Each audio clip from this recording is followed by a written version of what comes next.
You grip the club, you line up perfect, you swing smooth, and the ball still sails hard to the right, into the trees, into the next fairway, into your own quiet frustration. I know that feeling. I lived it for 11 years.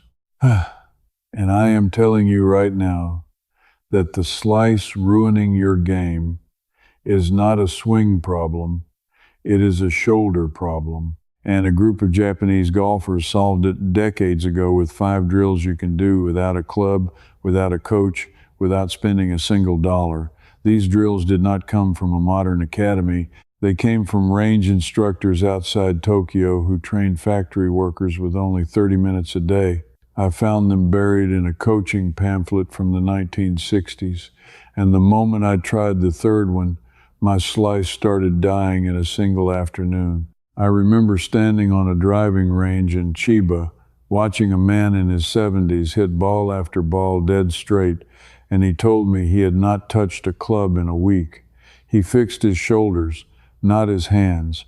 Stay with me, because the 5th drill is the one nobody teaches, and it is the one that finally straightened me out for good. Now, let me be honest with you about how I got here, because I was the biggest skeptic alive. For most of my adult life, I did everything the expensive way. I bought the new drivers. I paid for the lessons where a young man filmed my swing on a tablet and drew red lines all over it. I bought the training aids, the weighted clubs, the alignment sticks, the swing gloves with the little straps. I spent, and I am not exaggerating, well over $2,000 trying to fix one thing, my ball flight that curved right like it was scared of the target. And none of it worked. Some of it worked for a day. Then the slice came back, meaner than before. I started to believe I was just built wrong, that some men can play straight and some men cannot, and I was born on the wrong side of that line.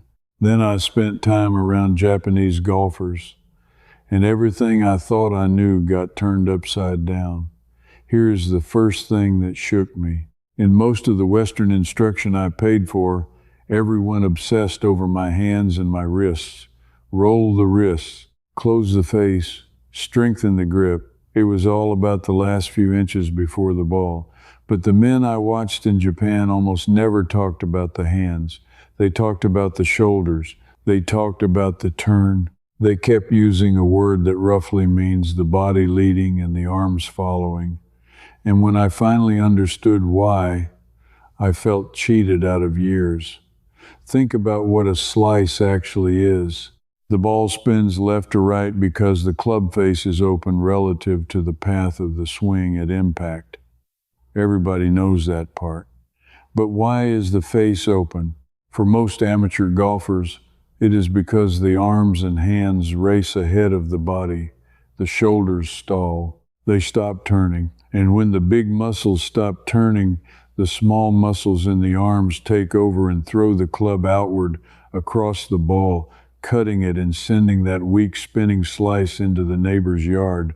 The Japanese approach I stumbled onto flipped the whole equation. It said, do not fix the hands. Fix the engine that drives the hands. Fix the shoulders, and the hands take care of themselves. I did not believe it. I want you to know that. I stood there thinking this was folklore, the golf version of an old wives' tale. But I had already wasted $2,000. So what was a few free drills going to cost me? Nothing. That is exactly why I tried them. And that decision changed how I play forever. Let me take you back to where these drills actually come from, because the history matters more than you would think. After the Second World War, golf in Japan went through something remarkable. In the 1950s and into the 1960s, the country was rebuilding at incredible speed, and golf, which had been a rich man's game, suddenly exploded in popularity among ordinary working people. But here was the problem. Land in Japan is scarce and mountainous. There was almost no room for the sprawling courses you see in America. So the Japanese built something the West never really had: multi-story driving ranges, tall nets stretching into the sky, tiered decks, hundreds of men and women hitting balls into a caged field. Millions of golfers who could practice their swing every single day, but who rarely, if ever, got to play a full round on a real course. Think about what that created. An entire nation of golfers who became obsessed with the swing itself, with the mechanics, with efficiency, because the practice range was the game for most of them. And the instructors who worked those ranges had to solve one problem faster than anyone else on earth. The slice, because the slice is the single most common fault among new golfers, and these ranges were full of brand new golfers by the thousands. These instructors did not have tablets. They did not have launch monitors. They did not have expensive training aids to sell. They had bodies and time and a deep tradition of teaching movement through repetition without equipment. And so they developed drills, dozens of them, that use nothing but your own frame to retrain the shoulders. I found reference to a coaching booklet, a thin instructional pamphlet distributed to range teachers, dated to 1963. It laid out a sequence of body drills meant to be done before you ever picked up a club. The whole philosophy was that you earn the right to hold the club by first teaching your shoulders to turn correctly, and that philosophy has almost completely vanished from the way golf is taught today. Why did it vanish? Hold that thought, because the answer is going to make you a little angry, and I want you to feel the drills working first. Let me give you the first drill, the one they started every beginner with. They called it, loosely translated, the crossed arms turn. You stand in your golf posture, feet shoulder width, knees soft, spine tilted forward from the hips the way you would address a ball. Then you cross your arms over your chest, each hand resting on the opposite shoulder. No club, nothing in your hands. Now you turn. You rotate your shoulders back as if starting a backswing, and you keep turning until your lead shoulder, the left one for a right-handed golfer, points down at where the ball would be. Then you turn through to the other side, letting your back shoulder come around to face the target. That is it. That is the whole drill. But here is the part that mattered, the part they drilled into every student. Your head stays centered and your lower body stays quiet. The turn comes from the torso, from the shoulders rotating around a stable spine, not from swaying side to side. I want you to actually feel why this destroys a slice. When you sway, when your weight slides toward the target on the backswing, your shoulders cannot turn fully. They get stuck. And a stuck shoulder turn is the number one cause of that over-the-top move that cuts across the ball. By crossing your arms and removing the club entirely, you take away every distraction. You can feel, for the first time, whether your shoulders are actually turning or just faking it. The instructors had their students do this 50 times a morning, 50 slow, controlled turns before touching a club. And they claimed, and I now believe them, that 2 weeks of this alone would visibly reduce a beginner's slice. I did it for 1 week, just one, and I felt something I had never felt in 11 years of golf. I felt my back actually facing the target at the top of my turn. I had been fooling myself the whole time. My shoulders had barely been rotating. My arms had been doing all the work, lifting the club instead of turning it. But feeling the turn was only the beginning, because the second drill exposed an even bigger lie I had been told. The second drill dealt with something the range instructors called the sequence, the order in which your body unwinds, coming down into the ball. Here is the strange situation. Every slicer I have ever met, myself included, unwinds in exactly the wrong order. We start the downswing with our shoulders and arms. The upper body lunges first. That is the over-the-top move, and it throws the club outside the line and cuts across the ball every single time. It feels powerful. It feels like you are really going after it. And it is completely backwards. The Japanese drill for this used no club, and at first it looked almost silly. You get into your posture again, you make your shoulder turn back, arms crossed like before, but now, to come down, you are taught to start the motion from the ground up. You feel your lead heel plant. You feel your hips begin to open toward the target. And only then, only after the lower body has started, do you let your shoulders unwind. The instructors had a beautiful way of describing it. They said the downswing should feel like a wave that starts at your feet and finishes at your hands, not a slam that starts at your shoulders. The hands are the last thing to arrive, not the first. There is real science under this, and it is not new. Studies of the golf swing done at Japanese universities looking at what researchers call the kinematic sequence found the same thing that studies everywhere have since confirmed.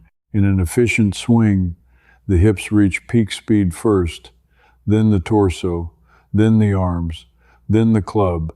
Each segment slows down and passes its energy up the chain like a whip. In a slicer's swing, that order collapses. Everything fires at once, or worse, in reverse. When I understood this, I finally understood why my expensive lessons never stuck. They were trying to fix the end of the whip, my hands and the club face, while the beginning of the whip, my sequence, stayed broken. It is like trying to fix the crack of a bullwhip by grabbing the very tip. Hopeless. So I practiced the ground up unwind, arms crossed, no club, in my living room. 20 repetitions in the morning, 20 at night, slow, feeling the heel, then the hip, then the shoulder, and within days the feeling of my arms racing ahead started to fade. My body was learning a new order. Now here is where it gets interesting, because someone profited from you never learning this simple free order of movement. But I am getting ahead of myself. There are 3 more drills, and the third one is where my slice truly started to die. The third drill they called, more or less, the towel under the arms. And this one I want you to remember because it is almost free and you already own everything you need. The setup is simple. You take a hand towel, a regular bath towel, or even a golf towel, and you tuck it up under both armpits, holding it there by pressing your upper arms lightly against your ribs. Now you make your practice swings or your shoulder turns, and the goal is to keep that towel from falling out. What does that teach?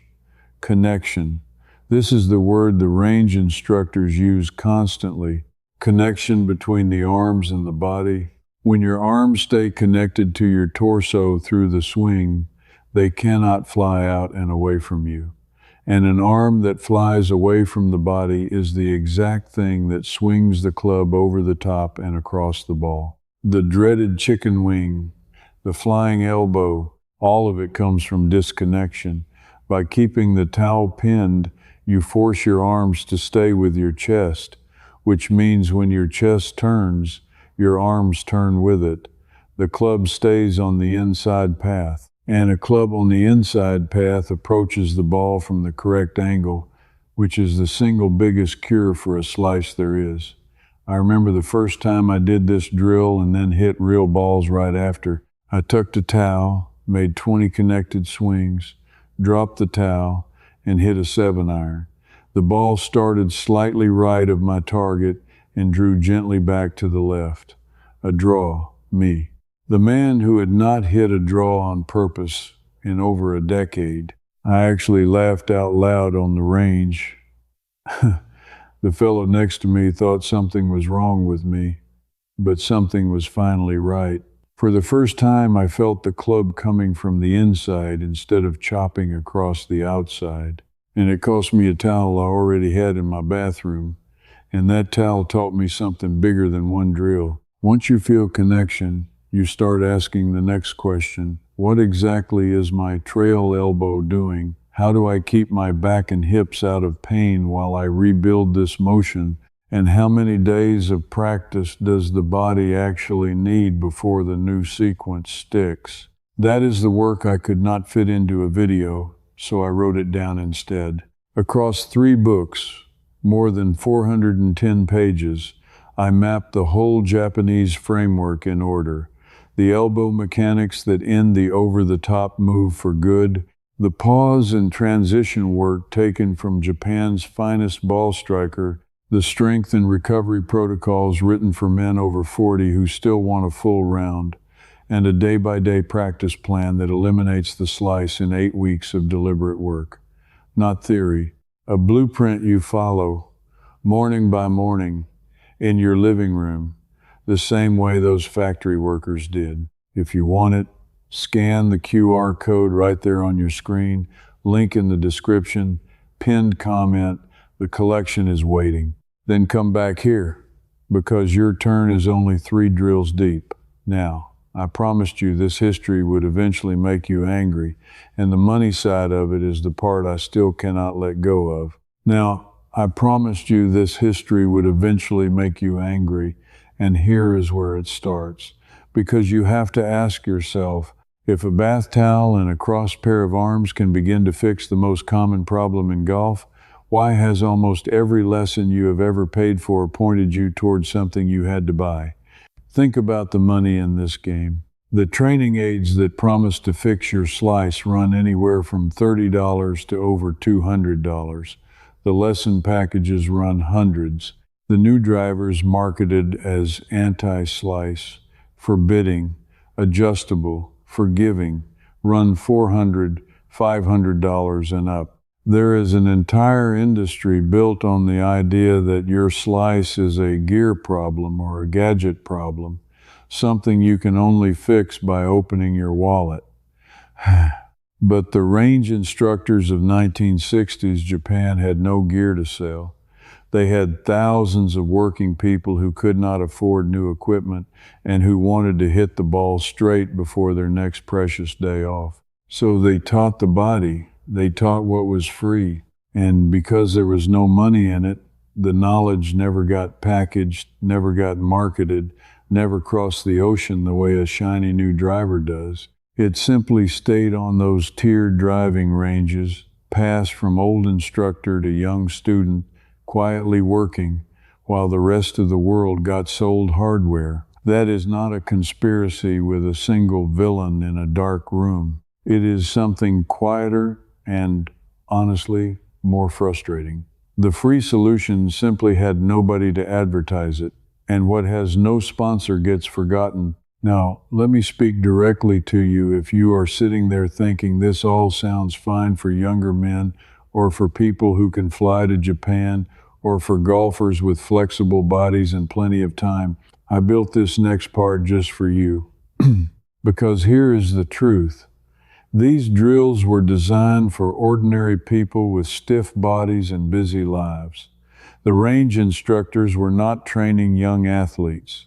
They were training factory workers, office clerks, shopkeepers, many of them past middle age, most of them tired after a long day, most of them not flexible at all. The whole system was built around the reality of the aging, working body. That is exactly why it uses no club and demands no strength. Let me show you how you do every one of these in the home you are sitting in right now, this week, with what you already own. For the crossed arms turn, you need nothing. Stand in a doorway or beside your kitchen counter. Get into your golf posture. Cross your arms. Turn back. Turn through. 50 times, slow. If your balance is shaky, rest one fingertip on the counter. That is all. For the ground up unwind, same posture, arms crossed. Feel your weight shift to your lead foot. Feel the hip open, then let the shoulders follow, 20 times. You can do this while the coffee brews. For the towel drill, grab any towel from your bathroom. Tuck it under both arms. Make slow swinging motions, keeping it pinned. If it falls, your arm's disconnected. Pick it up, start again. You do not even need a club. Just let your hands come together as if holding one and swing. None of this requires a gym. None of it requires a range membership. None of it requires you to be able to touch your toes. I was in my late 50s, stiff as a board, with a bad lower back. When I started, if anything, being older made me pay closer attention because I could not muscle my way through it the way a young man might. I had to do it correctly. And doing it correctly is the entire point. You can do the first 3 drills for 10 minutes a day in your living room and walk onto the course a different golfer. I promise you that. Because it is exactly what happened to me. But the 4th drill takes it further, and it fixes the one thing that ruins the shot even when your turn is perfect. The 4th drill addresses the club face, but not the way you think, not through the hands. Here is a strange thing I discovered. Even after my turn improved, even after I felt connected and sequenced, I would sometimes still leak a shot to the right. And it drove me crazy because I knew my body was doing better. The problem, the instructors would say, was in the shoulders again, but in a way I had never considered. It was the tilt. Let me explain.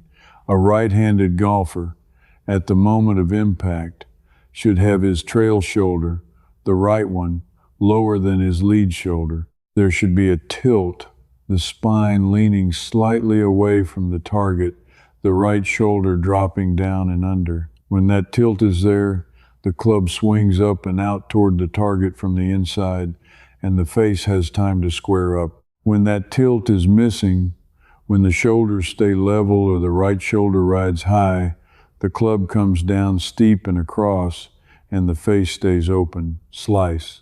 The Japanese drill for this was elegant. They had you stand in posture and place your lead hand, the left, up near your lead shoulder, and let your trail arm hang straight down. Then you practice the feeling of your trail shoulder working down and under, not around and over, down and under, as if you were going to skim your right shoulder just above the ground as it came through. Some instructors used an image I love. They said to imagine your right shoulder ducking under a low branch as it swings through toward the target, not spinning over the top of the branch, ducking under it. That single image, right shoulder under the branch, did more for my ball flight than any red line on any tablet ever did. And there is a reason this works so well for older golfers specifically. As we age, we lose mobility in the upper spine, and we tend to stand up out of our posture through impact. That standing up motion pulls the trail shoulder high and flattens the tilt, which throws the club across the ball. By consciously drilling the shoulder going down and under, you fight the exact tendency that age puts into your swing. You are not just fixing a slice, you are undoing what the years quietly did to your posture.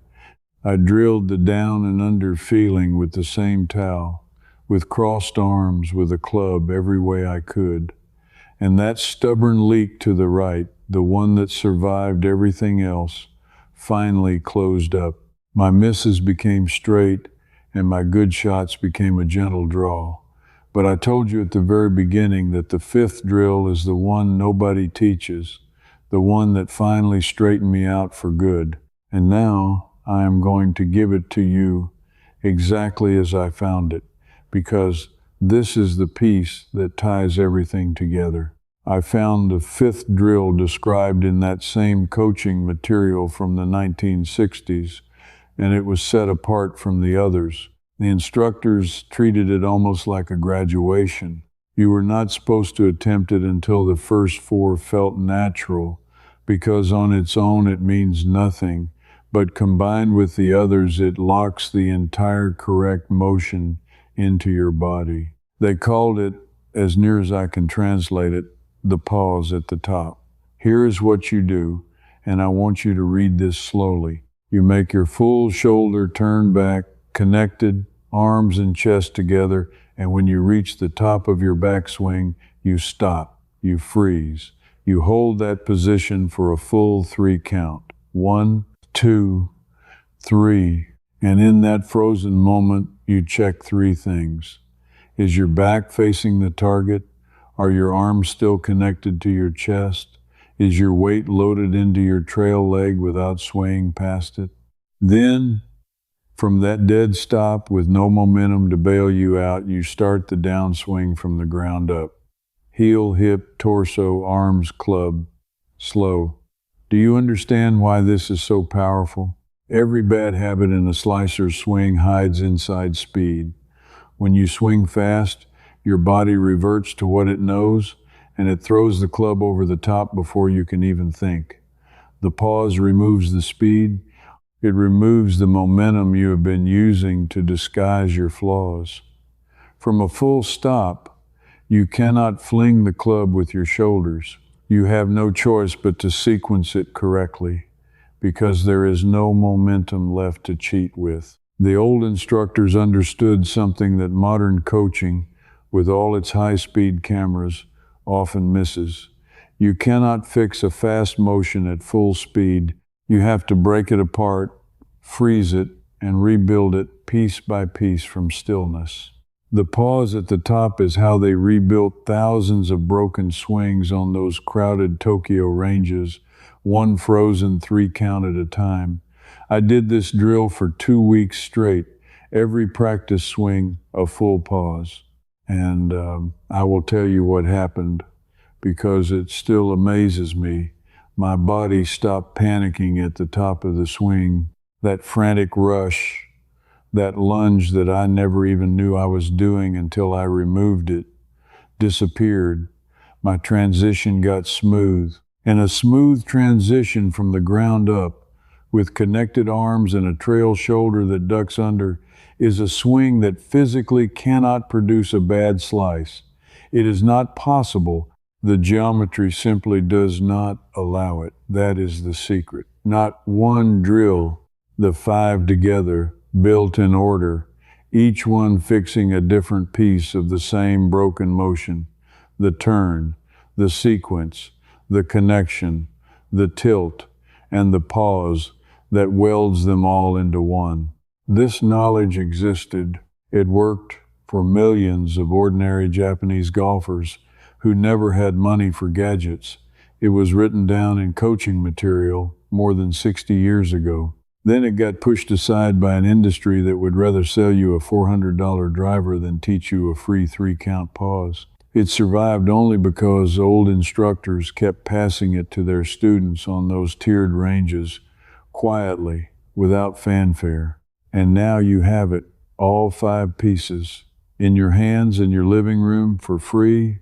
You just recovered something that was quietly taken from you, sold back to you in pieces, and marked up every step of the way. The straight ball flight you have been chasing was never hiding inside a new club. It was hiding inside your own shoulders the entire time, waiting for someone to show you how to turn. And I think that says something about the kind of person you are. If you have watched this far, you are someone who suspects deep down that a lot of what we get sold is just a fancier version of something simple that used to be free. You are the kind of person who would rather understand the thing than keep renting the fix. That instinct is right. Trust it. So let me ask you one specific thing, and I want you to actually answer me. Of the 5 drills, which one surprised you the most? Was it the towel under the arms, or was it that final pause at the top? Tell me in the comments right now, because I read them, and I want to know which piece was the one you never heard before. If you have your own slice story, the years of it, the money you spent, put that down too. Someone else reading it needs to know they are not alone. And if you want more of this, the real methods, the forgotten ones, the things that worked long before anyone figured out how to charge for them, then come with me. This is not about following a channel. It is about a group of us digging up what got buried and putting it back into ordinary hands where it belongs. because the next thing I found is even stranger. There is an old Japanese practice range routine for finding perfect balance at impact, and it uses nothing but a single line drawn in the dirt and the way you place your feet. When I tried it, I could not believe how obvious it was or how completely it had been forgotten. But that is a story for next time. Turn those shoulders. I will see you on the range. Before you go, let me tell you what comes next. Inside my membership, I walk you through all 5 shoulder drills, step by step, so you groove them the right way. It's called the Japanese Ways Circle, and in there you can ask me your own question, and I answer you myself, not a robot. You belong with us. Just point your phone's camera at the code on the screen. Cancel anytime. 1 click. Now that your shoulders are moving freely, let's fix the other half of that swing. In the next video, I'll show you gentle hip drills that add real power and smooth out your whole motion. It's starting right here.